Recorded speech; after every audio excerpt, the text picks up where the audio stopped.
আসসালামু আলাইকুম বন্ধুরা, সবাই কেমন আছেন? আশা করি ভালো আছেন। আমি আপনাদের দোয়ায় আল্লাহর রহমতে ভালো আছি।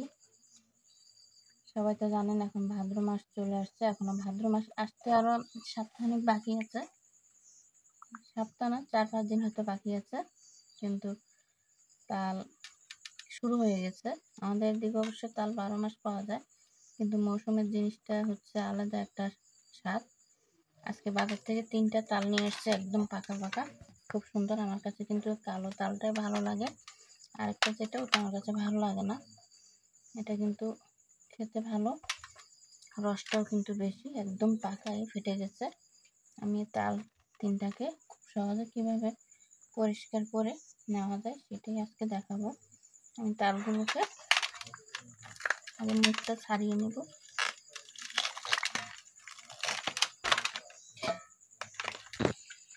মুখগুলো সবগুলো ফেলে দিয়েছি আমি, এখন পরিষ্কার করে নেব। এই চামড়াগুলো উঠিয়ে নেব।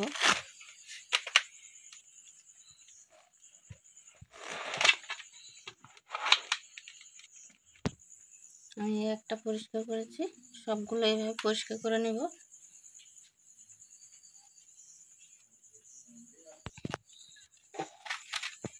এইভাবে ভেঙে নিলাম। ওই দুটোতে 2 আটি করে, এটাতে কিন্তু 3টে করে আছে।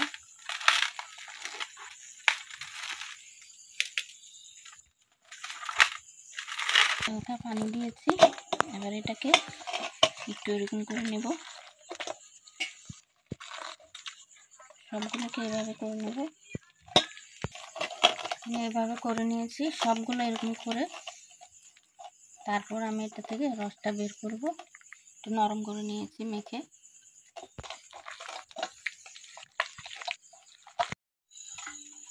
এগুলো সবগুলো আমার করা শেষ। আমি এখন এরকম একটা জালি ঢাকনা নিয়েছি। তারপরে আপনারা এটা বাঁশের যে চাল নিয়ে আছে ওটা দিয়েও করা যায়, বা ঝাঁঝর জাতীয় জিনিস ওগুলো দিয়েও করা যায়। আমি এটাই নিয়েছি। আমি এইভাবে সবগুলো করে নেব। এভাবে করলে কিন্তু রসগুলো নিচে পড়ছে, রসগুলো এভাবে পড়বে। সবগুলো এরকম করে নেব। তাহলে আমি এরকম করে রসগুলো বের করে নিই, তারপরে দেখাবো সবাইকে। এরকম হয়ে গেছে, এটাতে কিন্তু তেমন একটা রস নেই। রসগুলো একদম ঘন। এতটুকু রস নেওয়া হয়েছে, আমার আরও বাকি আছে, ওগুলো শেষ করব। এই যে আমার এতগুলো রস হয়েছে, দেখুন রসগুলো কি ঘন। আমি এখান থেকে অল্প একটু নারকেল দিয়ে গরম করব ভাত দিয়ে খাওয়ার জন্য, আরগুলো পিঠা বানাবো। আর রসটা এরকম ঘন, একদম ঘন। কিন্তু আমি নিয়ে নিয়েছি এখানে চালের গুঁড়া, ভিজা চালের গুঁড়া। এখানে অল্প অল্প করে দিব।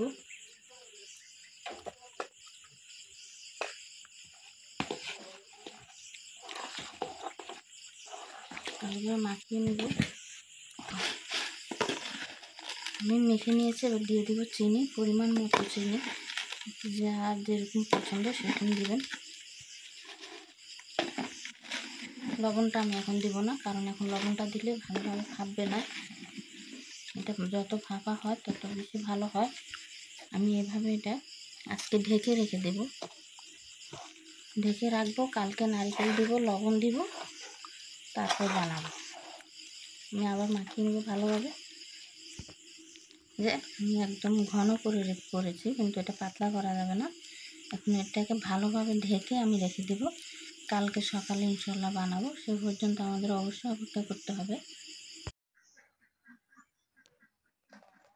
দেখুন আমার তালের পিঠা বানানোর জন্য যেগুলো আমি গুলে রেখেছিলাম, যে এরকম হয়েছে। আমি এখন এতে দিয়ে দিব নারকেল কুচি করে, কেটে কেটে দিব, কুড়িয়ে দিব না, তাহলে দাঁতে লাগবে না। কেটে দিলে দাঁতে লাগলে অনেক ভালো লাগে। তারপর আমি কিছু কাঁঠাল পাতা দিয়ে বানাবো, কিছু ভাপে দিয়ে বানাবো, কিছু তাওয়া দিয়ে বানাবো। বন্ধুরা, কালকে রাত্রে আমি এটা ভিজিয়ে রেখেছিলাম। প্রায় 6-7 ঘন্টার মতো। এখন এটা পারফেক্ট হয়ে গেছে। আমি এখন এখানে লবণ দিয়ে দিব, কালকে লবণ দিইনি। তারপর হচ্ছে নারকেল, এই নারকেলগুলো আমি কেটে রেখেছি কুচি কুচি করে, এগুলো দিব। তারপর ভালোভাবে মেখে নিব। মেখে নিলাম। এখন আমি এটা, এই যে কলা পাতা এনেছি, এই কলা পাতাগুলো এভাবে ছিঁড়ে নিয়েছি, পরিষ্কার করে নিয়েছি। এগুলো এই কলা পাতা দিয়ে বানাবো।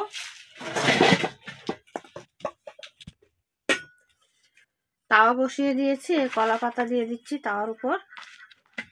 পাতাটা একটু নরম হবে, তারপর আমি পিঠা দিব।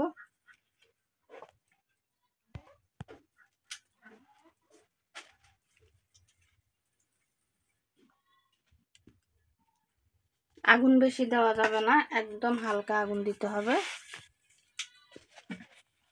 আমি ঢেকে দিব। একদম হালকা আগুন দিয়ে এটা 5 মিনিট করে নেব। এখানে আমি আরেকটা দিয়ে দিব এই পাশে। আমি এবার একটু উল্টিয়ে দিব। এই পাশ 5 মিনিট হবে, তারপর নামিয়ে নেব।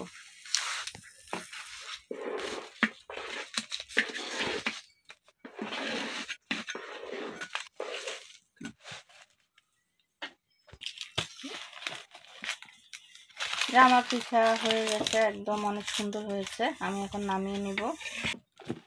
এই যে এরকম হয়েছে, এগুলো কিন্তু অনেক নরম, খেতে কিন্তু অনেক ভালো লাগে। আমি আরো 2 রকম করে বানাবো, ওগুলো দেখাবো। বন্ধুরা, আমি এটা আমাদের চট্টগ্রামের স্টাইলে করলাম। এইভাবে আমাদের চট্টগ্রামের পিঠা এইভাবে বানায়। আমি এই পাতিলটায় পানি দিয়েছি, আর এটা হচ্ছে রাইস কুকারের ভিতরে যে পাত্রটা থাকে, এটা হচ্ছে ছিদ্র। এটার উপরে একটা পাতলা কাপড় দিয়েছি, কাপড়ের উপরে আমি অল্প অল্প করে দিয়েছি। আর এটা হতে বেশিক্ষণ সময় লাগে না, সর্বোচ্চ 5 থেকে 10 মিনিট লাগে। আমি এভাবে করে এরপর একটা কাঠি দিয়ে দেখেছি হয়েছে কিনা। তারপরে এই যে একটা নামিয়ে নিয়েছি, এই পিঠাটা নামিয়ে নিয়েছি আমি। এটা হয়েছে, এটা হয়েছে একদম কেকের মতো, অনেক নরম পিঠাগুলো। এগুলো খেতে আমার কাছে অনেক ভালো লাগে। বন্ধুরা, আপনাদের কাছে কোনটা ভালো লাগলো? আর ভালো লাগলে কষ্ট করে একটা লাইক দিয়ে দিবেন, কমেন্ট করবেন, ভালো লাগলে শেয়ার করবেন, নতুন হয়ে থাকলে সাবস্ক্রাইব করে পাশে থাকবেন। ধন্যবাদ, ভালো থাকবেন। আল্লাহ।